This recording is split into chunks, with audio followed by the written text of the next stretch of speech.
आज की एक कहानी सुनने के बाद तुम्हारा शरीर कभी थकेगा नहीं, हर वक्त ऊर्जा से भरा रहेगा और आलस तुम्हें छू भी नहीं पाएगा। केवल यह प्रसिद्ध कहानी को ध्यान से सुनो। तो चलिए कहानी की शुरुआत करते हैं। दोस्तों, अगर हम कोई भी काम करते हैं तो हमें ऊर्जा की बहुत ज्यादा जरूरत होती है। आप महसूस भी किए होंगे कि जब आप बीमार होते हैं तो आपकी ऊर्जा बहुत ही कम हो जाती है और आप चाह करके भी कोई काम नहीं कर पाते हैं। आप दिन रात बिस्तर पर ही लेटे रहते हैं और आपका बिस्तर पर से उठने का मन ही नहीं करता। और अगर आपकी ऊर्जा कम है तो आप पढ़ाई भी करेंगे तो आपको बहुत ही जल्दी नींद भी आ जाएगी। आपका पढ़ने लिखने का मन बिल्कुल भी नहीं करेगा और किसी भी कार्य में भी आपका मन नहीं लगेगा। आपको बहुत ही जल्दी थकावट लग जाएगी। इसलिए शरीर में ऊर्जा का होना बहुत ज्यादा जरूरी होता है। जिस इंसान के शरीर में जितनी अच्छी ऊर्जा होती है वह उतना ही चुस्त, दुरुस्त और फुर्तीला होता है। उसका शरीर उतना ही अच्छे तरीके से काम करता है। लेकिन जिस भी व्यक्ति के अंदर ऊर्जा की कमी रहती है उसका मन बहुत ही निराश और हताश रहता है। वह चिंताओं में डूबा रहता है। उसका कोई भी काम करने का मन ही नहीं करता और उसे तमाम तरह की बीमारियां जकड़ लेती हैं। इसलिए शरीर में ऊर्जा का होना अति आवश्यक है। मित्रों, आज के इस वीडियो में हम ऊर्जा बढ़ाने के तरीकों को मैं आपको बताऊंगा, जिसे समझ लेने के बाद आप खुद अपने अंदर की ऊर्जा को बढ़ा सकेंगे और खुद आप तरोताजा महसूस करेंगे। आपके शरीर के अंदर फुर्ती आ जाएगी। तो मित्रों, इस वीडियो को छोड़ करके कहीं जाइएगा। मित्रों, प्राचीन समय में नर्मदा नदी के किनारे बस एक आश्रम में रोज की तरह गुरु अपने शिष्यों को तरह तरह की विद्या ये सिखाया करते थे। कुंडलिनी योग से लेकर के ध्यान करने तक वह सारी विद्याएं अपने शिष्यों को सिखाया करते थे। उन्हीं शिष्यों में एक निर्मल नाम का एक शिष्य था जिसका व्यवहार अन्य शिष्यों से बिल्कुल अलग था। उसके शरीर में ऊर्जा रहती ही नहीं थी। वह हर समय थका थका सा रहता था। एक बार की बात है, गुरु रोज की तरह अपने शिष्यों को ध्यान का उपदेश दे रहे थे। उपदेश के बीच में ही निर्मल को नींद आ गई और गुरु की नजर अचानक निर्मल पर पड़ गई। फिर गुरु को गुस्सा भी आया।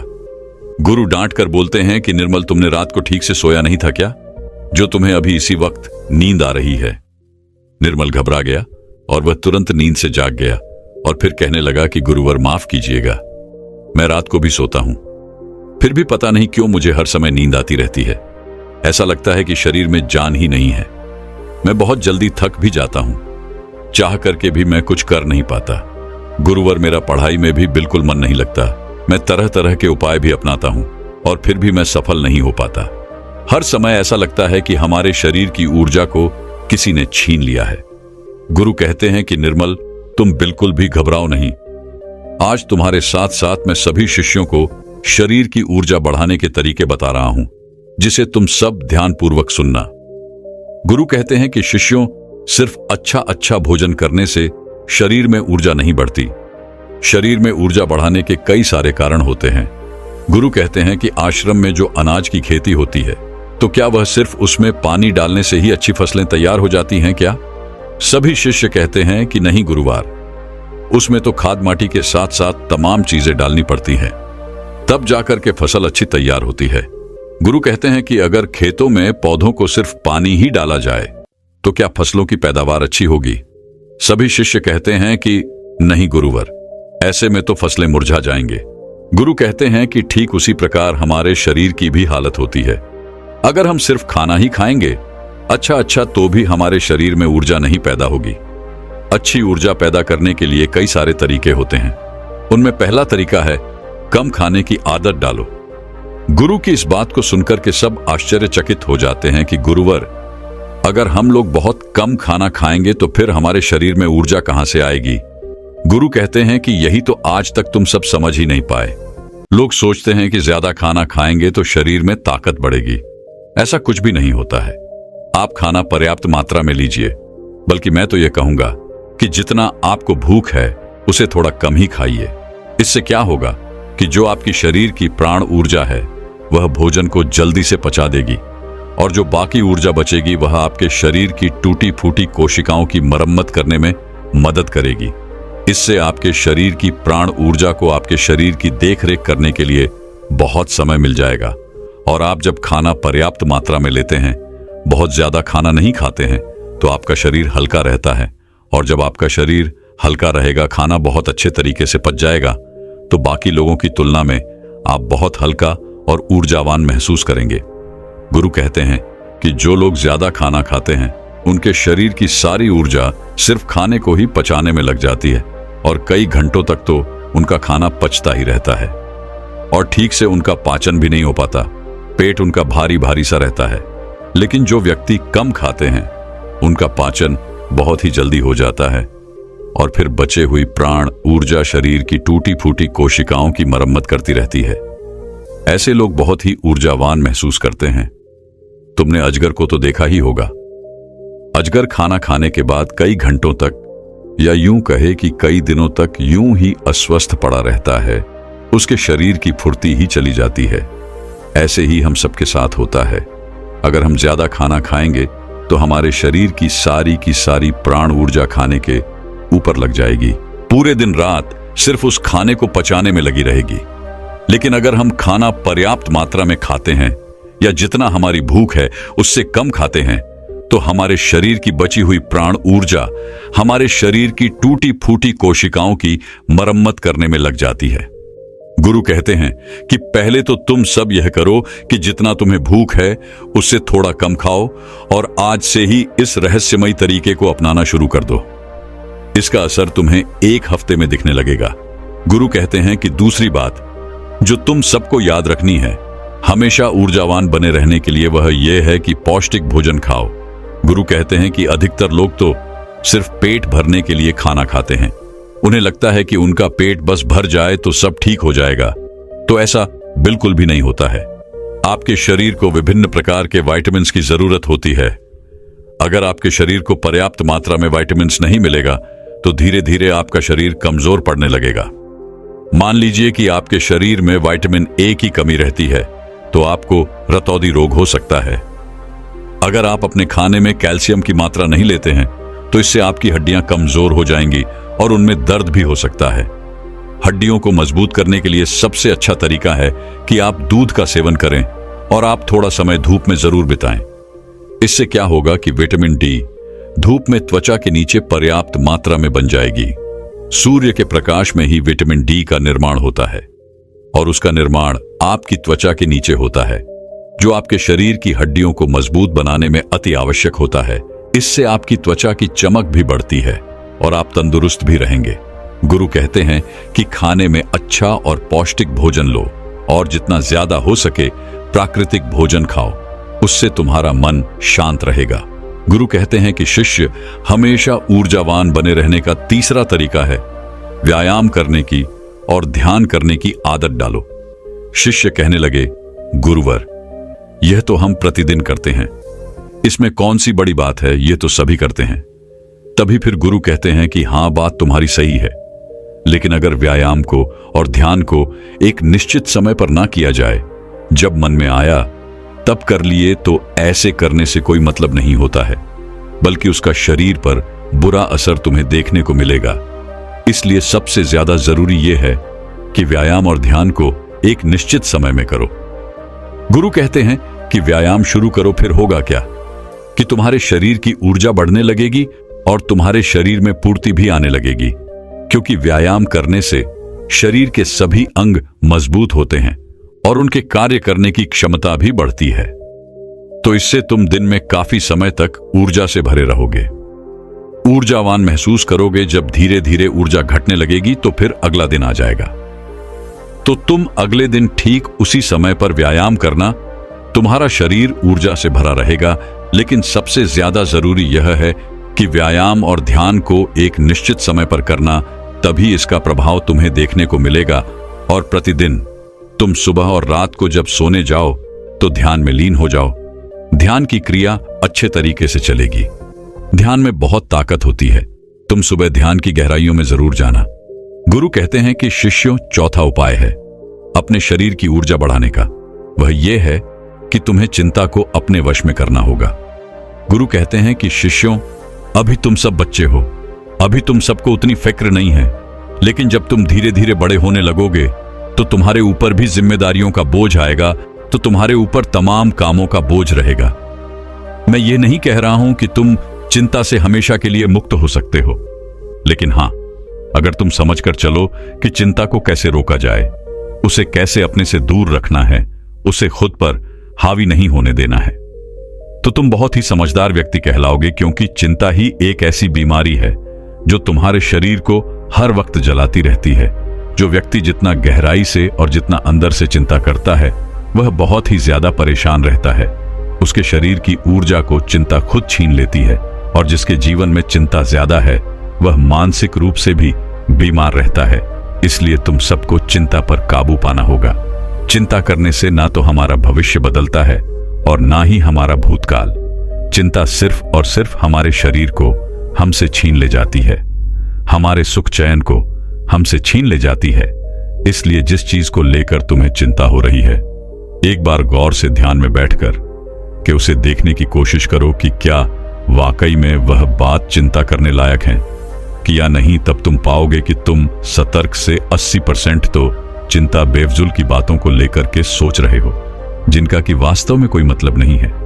जिस भी बात को तुम जितना ज्यादा पकड़ कर रखोगे, वह बात तुम्हें बहुत ही ज्यादा सताएगी। इसलिए जो हो रहा है उसे होने दो, क्योंकि अगर तुम्हारा शरीर स्वस्थ रहेगा, तुम ऊर्जावान बने रहोगे, तो तुम चिंता से भी निपट लोगे। इसीलिए शिष्यों, अगर तुम्हें ऊर्जावान बने रहना है तो चिंता को अपने काबू में करना होगा, और इसके लिए आप प्रतिदिन ध्यान और व्यायाम की क्रिया जरूर शुरू करो। गुरु कहते हैं कि हमेशा ऊर्जावान बने रहने का 5वां नियम है, समय की गति के अनुसार चलो। शिष्य कहते हैं कि गुरुवर, ये बात कुछ ज्यादा समझ में नहीं आ रही है कि समय की गति के अनुसार क्या होता है। गुरु कहते हैं कि जब सुबह होती है तो चिड़िया चहचहाने लगती हैं, पौधों के फूल खिल जाते हैं, पत्तियां हरी भरी हो जाती हैं, वह भी सूर्य के प्रकाश में अपने भोजन का निर्माण करने लगती हैं, कलियां भी खिलने लगती हैं और चारों तरफ पेड़ पौधे ऊर्जा से भर जाते हैं। इसी प्रकार तुम्हारा शरीर भी होता है। अगर सूर्य निकलने से पहले तुम नहीं उठते हो बिस्तर से, तो तुम्हारे शरीर की ऊर्जा कम होने लगती है। प्रकृति के साथ खुद को तालमेल बनाकर चलो। जब सूर्य उगता है, उससे पहले तुम सब अपने बिस्तर से उठ जाओ, और जब सूर्य अस्त होने लगता है तो उस समय भी तुम सब सोने चले जाओ। अगर तुम सब सही काम को सही समय पर करते हो, तो तुम्हारा शरीर हमेशा ऊर्जावान बना रहेगा। जो व्यक्ति आलसी होता है, सूर्य निकलने के बाद उठता है और रात भर जागता रहता है, दिन में सोता रहता है, तो उसके शरीर की ऊर्जा क्षीण होने लगती है। क्योंकि अगर तुम प्रकृति के साथ खुद का तालमेल बैठाकर नहीं चलोगे, तो तुम्हारे शरीर की ऊर्जा कम होने लगेगी। इसलिए अपने सभी कार्यों को समय के अनुसार करो। जब तुम समय के अनुसार कार्य को करोगे, तो तुम्हारा शरीर भी स्वस्थ रहेगा और तुम्हें कार्य करने की चिंता भी नहीं रहेगी, क्योंकि तुमने अपने कार्य को सही समय पर कर लिया। कुछ लोगों को नींद रात में इसलिए नहीं आती है क्योंकि एक तो चिंता उन्हें बहुत सताती रहती है, और दूसरी बात यह है कि वह समय के अनुसार चलते भी नहीं।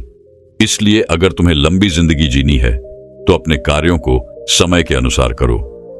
गुरु कहते हैं कि हमेशा ऊर्जावान बने रहने का 6वां नियम है, खुद पर ध्यान दो।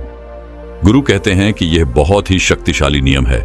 खुद पर ध्यान देने का मतलब यह है कि तुम सब खुद से खुद को प्यार करो, खुद के लिए अच्छा सोचो। कई बार होता है कि कुछ लोग दूसरों की जिंदगी से बहुत ही ज्यादा निराश रहते हैं। अगर कोई दूसरा विकास कर रहा है तो उससे बहुत ही ज्यादा परेशान रहते हैं।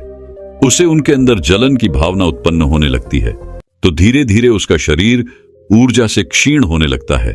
इसीलिए दूसरों पर ध्यान देने की बजाय खुद पर ध्यान दो, खुद को बेहतर बनाने में लग जाओ। जब तुम पूरी ऊर्जा के साथ खुद को बेहतर बनाने में लगोगे, तो तुम्हारे कार्य जरूर सफल होंगे। वह व्यक्ति अपने जीवन में कभी भी सफल नहीं हो पाता जो हर समय दूसरों के बारे में सोचता रहता है, दूसरों की बुराई के बारे में सोचता रहता है, दूसरों से जलन की भावना रखता है। उस व्यक्ति की ऊर्जा कभी भी अच्छी नहीं रहती।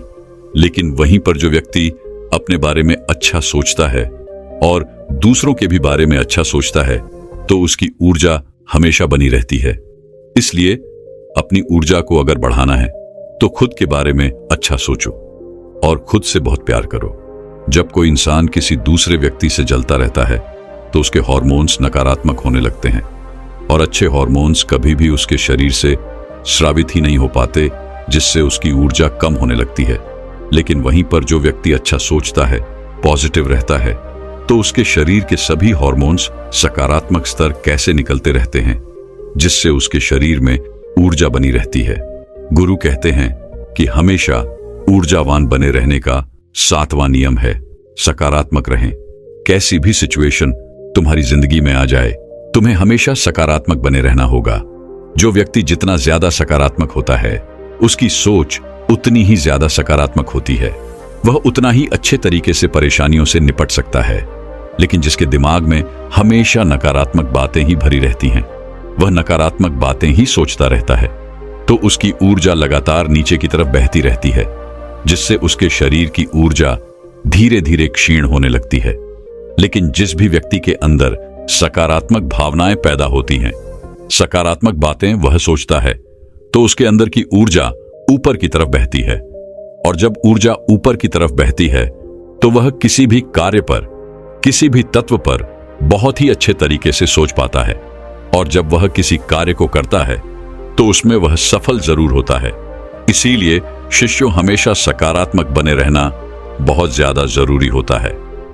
जरूरी नहीं कि हर पल आप सकारात्मक ही रहे, लेकिन अगर आपकी सोच सकारात्मक है, तो आप तमाम तरह की मुश्किलों से पार जा सकते हैं, मुश्किलों को अपनी जिंदगी से हरा सकते हैं। इसीलिए सकारात्मक सोच के साथ आगे बढ़ने का प्रयास जरूर करो। गुरु कहते हैं कि शिष्यों, ये 7 नियम अगर तुम सब अपना लेते हो, तो तुम्हारे शरीर की ऊर्जा कभी भी कम नहीं होगी। हमेशा तुम ऊर्जावान बने रहोगे और निर्मल। तुम तो मेरी ये 7 बातें आज से ही अपनाना शुरू करो, और अभी से, ताकि तुम्हारे शरीर की ऊर्जा ऊपर की तरफ बहे और तुम सकारात्मक सोच सको।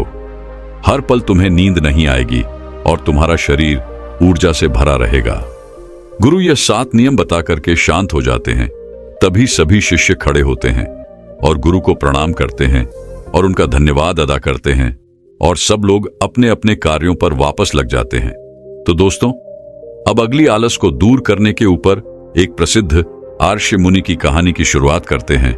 एक बार एक आलसी व्यक्ति एक आर्ष्य के पास जाता है और कहता है, मुनिवर, मैं आलस्य से बहुत परेशान हूं। यह आलस्य नाम की बीमारी मुझ पर दिनों दिन हावी होती जा रही है, लेकिन मैं कुछ भी नहीं कर पा रहा हूं।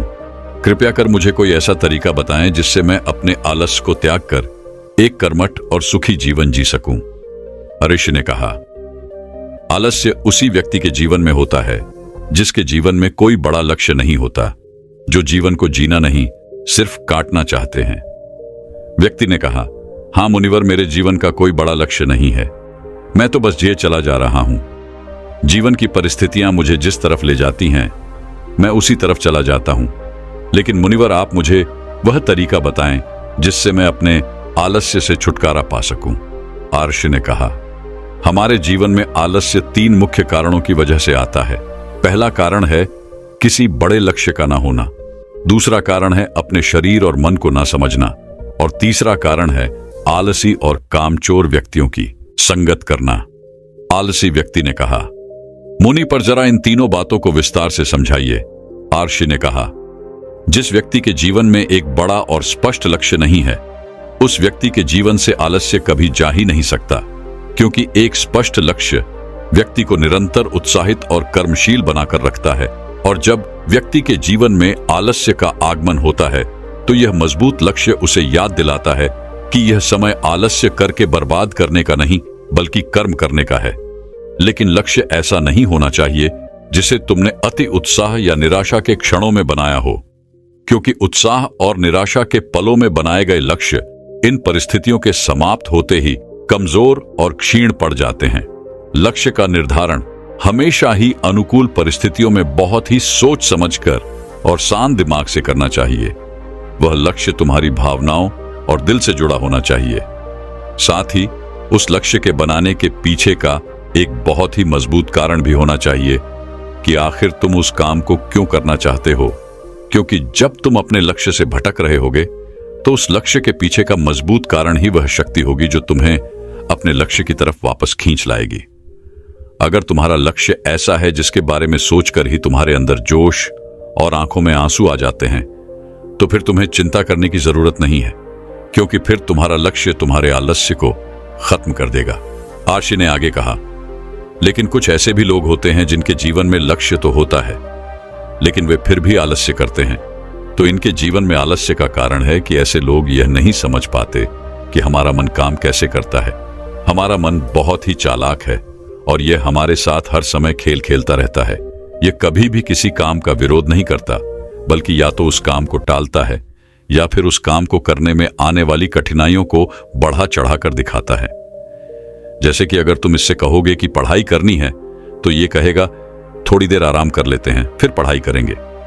अगर तुम इससे कहोगे कि ध्यान करना है, तो ये कहेगा कि ध्यान करने का सबसे अच्छा समय तो सुबह ब्रह्म मुहूर्त में होता है। कल सुबह से जल्दी उठेंगे और फिर ध्यान करेंगे, और फिर ना तो तुम सुबह ब्रह्म मुहूर्त में उठ पाओगे और ना ही कभी ध्यान कर पाओगे। अगर तुम मन से कहोगे कि धन कमाना है, तो यह कहेगा कि क्या इतना ही आसान है धन कमाना? अगर इतना ही आसान होता तो आज सभी लोग अमीर होते। व्यक्ति ने कहा, मुनिवर, तो फिर इस मन की चाल का समाधान क्या है? आर्षि ने कहा, इस मन के साथ भी वही करो जो यह तुम्हारे साथ करता है।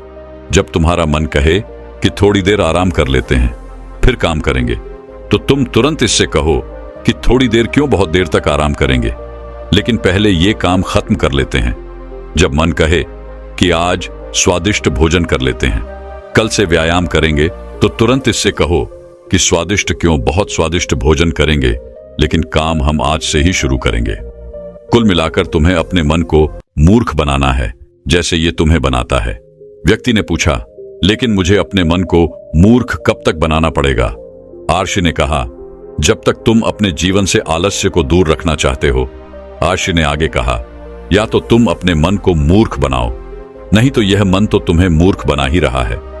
व्यक्ति ने कहा, मुनिवर, कभी कभी मैं यह निश्चय करता हूं कि कल से इस काम को जरूर करूंगा और अपना समय बर्बाद नहीं करूंगा, लेकिन अगले दिन आते ही मैं फिर से काम को टालना शुरू कर देता हूं। सुबह सोचता हूं कि अभी तो पूरा दिन पड़ा है, दोपहर में काम कर लूंगा। दोपहर होती है तो सोचता हूं कि शाम को कर लूंगा, और फिर शाम से रात हो जाती है, लेकिन मैं अपना काम शुरू भी नहीं कर पाता हूं और फिर पछताता रहता हूं। समय बर्बाद करने के लिए खुद को कोसता रहता हूं, और फिर अगले दिन भी मेरे साथ यही होता है, उसके अगले दिन भी मेरे साथ यही होता है, और यह चक्र लगातार चलता आ रहा है। मैं अपने समय को सही तरीके से व्यवस्थित नहीं कर पा रहा हूं। आर्षि ने कहा, बात समय को व्यवस्थित करने की नहीं है, बात तो मन को व्यवस्थित करने की है। जब तक तुम्हारा मन व्यवस्थित नहीं होगा, तब तक तुम समय को व्यवस्थित कर भी नहीं सकते। अगर तुम्हें अपने समय को नियंत्रित करना है, तो तुम्हारा अपने मन पर नियंत्रण होना बेहद आवश्यक है, और यह संभव है ध्यान से, अपने विचारों के प्रति जागरूक होने से। दोस्तों, आर्षि ने उस आलसी व्यक्ति से ठीक ही कहा है कि हम अपने मन को व्यवस्थित किए बिना अपने समय को व्यवस्थित नहीं कर सकते। व्यक्ति ने कहा, मुनिवर, लेकिन कभी कभी ऐसा भी होता है कि किसी काम को करने का मन भी होता है, वह काम जरूरी भी होता है, लेकिन तब हमारा शरीर आलस्य करता है। हमारे शरीर में इतनी ऊर्जा नहीं होती कि हम उस काम को कर सके। यदि हम उस काम को शुरू भी कर देते हैं, तो बहुत ही जल्द हमारा शरीर थक जाता है। फिर या तो हम उस काम को आगे के लिए टाल देते हैं, या फिर अगर उस काम को करते भी हैं, तो वह काम ठीक से नहीं हो पाता। आर्षि ने कहा, तुम अपने मन को तो मूर्ख बना सकते हो, लेकिन अपने शरीर को कैसे मूर्ख बनाओगे? शरीर चलता है ऊर्जा से, और ऊर्जा मिलती है भोजन से। लेकिन अगर तुम ऐसा भोजन करोगे जिसमें खुद कोई ऊर्जा नहीं है, कोई जीवन नहीं है, तो तुम्हारे शरीर को ऊर्जा कैसे मिलेगी? तुम्हारा शरीर पूरे दिन आलस्य से घिरा रहेगा। ऊर्जा रहित भोजन से मेरा आशय ऐसे भोजन से हैं जो हम सिर्फ स्वाद के लिए खाते हैं, जिसे ग्रहण करने से हमारे शरीर का संपूर्ण विकास नहीं होता। इसीलिए तुम ऐसा भोजन ग्रहण करो जो तुम्हारे शरीर में ऊर्जा भरे, ना कि आलस। व्यक्ति ने कहा, मुनिवर, मैं यह तो समझ गया कि कैसा भोजन आलस्य पैदा करता है, लेकिन अब आप मुझे आलस्य के तीसरे कारण के बारे में बताइए कि बुरी संगत कैसे हमें आलसी बना सकती है। आर्षि ने कहा, किसी भी इंसान के जीवन में इस बात का सबसे ज्यादा फर्क पड़ता है कि वो कैसे लोगों के साथ अपना समय व्यतीत करता है, क्योंकि कोई भी इंसान अपने आसपास के माहौल और लोगों से सबसे ज्यादा प्रभावित होता है। इसीलिए तुम्हें इस बात का ध्यान रखना बहुत जरूरी है कि कहीं तुम्हारे मित्र आलसी स्वभाव के तो नहीं है, कहीं वो काम को टालने की आदत से ग्रसित तो नहीं है, क्योंकि अगर ऐसा है तो आज नहीं तो कल तुम भी आलसी बन ही जाओगे, तुम भी काम को टालना सीख ही जाओगे। क्योंकि बुरी आदतें अच्छी आदतों की तुलना में ज्यादा आसानी से लोगों को अपनी ओर आकर्षित करती हैं और फिर लोग इन बुरी आदतों के गुलाम बन जाते हैं। इसीलिए तुम्हें अपने आसपास के लोगों के आलसी स्वभाव के प्रति भी जागरूक रहना पड़ेगा और ऐसे लोगों का साथ छोड़ना पड़ेगा जो स्वभाव से आलसी हैं। अगर आलसी लोगों की संगत करोगे तो आलसी ही बनोगे, ऊर्जावान लोगों की संगत करोगे तो ऊर्जावान बनोगे, और ये निर्णय पूरी तरह से तुम्हारे हाथों में है। इसीलिए कर्मठ और ऊर्जावान लोगों के साथ रहो, और अगर तुम्हारे आसपास ऐसे लोग नहीं हैं तो अकेले रहने की आदत डाल लो। व्यक्ति ने कहा, गुरुवर, लेकिन मैं शुरुआत कहां से करूं? आर्ष ने कहा, शुरुआत करो एक स्पष्ट और मजबूत लक्ष्य को बनाने के साथ, जिसके बनाने के पीछे का एक मजबूत कारण भी होना चाहिए। उसके बाद अपने मन को खुद को मूर्ख मत बनाने दो, बल्कि इसे मूर्ख बनाते रहो, क्योंकि जैसे ही तुम इसे मूर्ख बनाना बंद करोगे, ये तुम्हें मूर्ख बनाना शुरू कर देगा। उसके बाद अपने शरीर का ख्याल रखो कि तुम कैसा भोजन करते हो। ज्यादा से ज्यादा हल्का भोजन करने की कोशिश करो, क्योंकि भोजन को पचाने में ही हमारा शरीर बहुत सी ऊर्जा नष्ट कर देता है, जिससे बाकी कामों को करने के लिए कम ऊर्जा बचती है और फिर हम आलस्य और कमजोरी महसूस करते हैं। आसानी से पचने वाले और ऊर्जा से भरपूर पदार्थ ही अपने भोजन में शामिल करो। उसके बाद अपने सोने और उठने का समय निश्चित करो, इससे तुम ज्यादा अनुशासित रह पाओगे। अपने दिनचर्या में रोज व्यायाम और ध्यान का समय भी निश्चित करो, साथ ही किसी भी काम को खत्म करने का एक समय निश्चित कर दो। इससे तुम्हारा दिमाग उसी समय तक काम को पूरा करने के लिए खुद को प्रेरित करेगा, जिससे तुम किसी भी काम को समय पर खत्म कर पाओगे। इसके बाद सबसे महत्वपूर्ण बात कि आलसी और कामचोर लोगों की संगत करना छोड़ दो और खुद के साथ समय बिताना शुरू करो। अगर तुमने इन सारी चीजों का पालन किया तो आलस्य तुम्हारे जीवन से पूरी तरह से गायब हो जाएगा। ये सारी बातें सुनने के बाद व्यक्ति ने कहा, मुनिवर, आलस्य से छुटकारा पाना तो बहुत ही आसान है। आर्ष्य ने कहा, यह आसान भी तुम्हारे मन को ही लग रहा है। यह मन कब तुम्हारे साथ कैसे चाल चलेगा, इसके लिए तुम्हें जागरूक रहना पड़ेगा, और जागरूकता आती है जागरूक लोगों के साथ रहने से, अकेले रहने से या फिर ध्यान करने से। व्यक्ति ने कहा, मुझे अपने आलस्य को भगाने का काम अभी और इसी क्षण से शुरू कर देना चाहिए। आर्ष्य ने कहा, हाँ, बिल्कुल सही कहा तुमने। सही समय का इंतजार भी मन की ही चाल है। तो दोस्तों, क्या आप भी सही समय का इंतजार ही कर रहे हैं, या फिर इसी समय को सही बनाने के ठान चुके? दोस्तों, मैं उम्मीद करता हूं कि यह कहानी सुनने से आपके जीवन में अच्छे बदलाव आए होंगे। आपको इस वीडियो से क्या सीखने मिला, ये कमेंट करके जरूर बताएं, और अपने परिवार, दोस्तों या आपके करीबी इंसान के साथ ये कहानी शेयर करके उन्हें भी इस ज्ञान से परिचित करवाएं। बाकी अगर आपको यह वीडियो दिल से अच्छी लगी हो, तभी इस वीडियो को लाइक कर देना, और आपने अब तक इस चैनल को सब्सक्राइब न किया हो तो चैनल को सब्सक्राइब भी जरूर कर देना। आपका हर दिन शुभ हो और खुशियों से आपका जीवन भरा रहे। धन्यवाद। नमो बुद्धाय।